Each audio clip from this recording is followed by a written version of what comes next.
Good morning friends, my self Saidulu. So నేను 2010లో as a medical representative నా career start చేసిన 4500 నా మొదటి శాలరీ. అక్కడి నుంచి 2013లో ఆంధ్రాలో కృష్ణా, ప్రకాశం, నెల్లూరు, గుంటూరుకు ఏరియా సేల్స్ మేనేజర్ గా ప్రమోట్ అవ్వడం జరిగింది. అక్కడి నుంచి మళ్ళీ తెలంగాణకి రీజనల్ సేల్స్ మేనేజర్ గా ప్రమోట్ అయిన వేరే కంపెనీలో. అక్కడ నా జీతం వచ్చేసి 50,000 రూపీస్, ఎంటైర్ తెలంగాణకి regional sales manager. So then lockdown వచ్చిన తర్వాత నా 50,000 salary at a time night చెప్పకుండా 15,000 రూపాయలు అవడం జరిగింది due to the pandemic situation. అది కంపెనీ చేతిలో లేదు, నా చేతిలో లేదు. సో వచ్చిన తర్వాత నా ఫ్రెండ్ నాకు వెస్టీజ్ అనేటటువంటి ఒక బిజినెస్ ఆపర్చునిటీ పరిచయం చేయడం వల్ల, స్టార్టింగ్ లో నేను అనుమానంతో మీటింగ్లకు వెళ్ళకపోవడం వల్ల ఇది ఏంటో నాకు అర్థం కాలేదు. ఒక 4 months నా ఫ్రెండ్ నన్ను ఫాలో అప్ చేయడం వల్ల సో ఈ మీటింగ్కి వెళ్ళడం జరిగింది.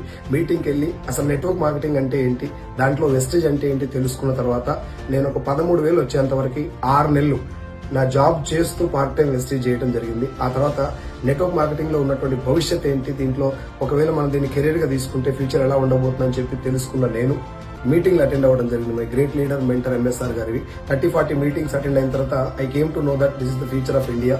చాలా వండర్ఫుల్ భవిష్యత్తు నెట్వర్క్ మార్కెటింగ్ అని తెలుసుకొని 13,000 వచ్చినప్పుడు నేను నా జాబ్ రిజైన్ చేయడం జరిగింది. రిజైన్ చేసిన తర్వాత 13 నుంచి ఎగ్జాక్ట్ గా 32 months ఫుల్ టైం నేను చేయబట్టి నా లాస్ట్ చెక్ వచ్చేసి 6,43,000.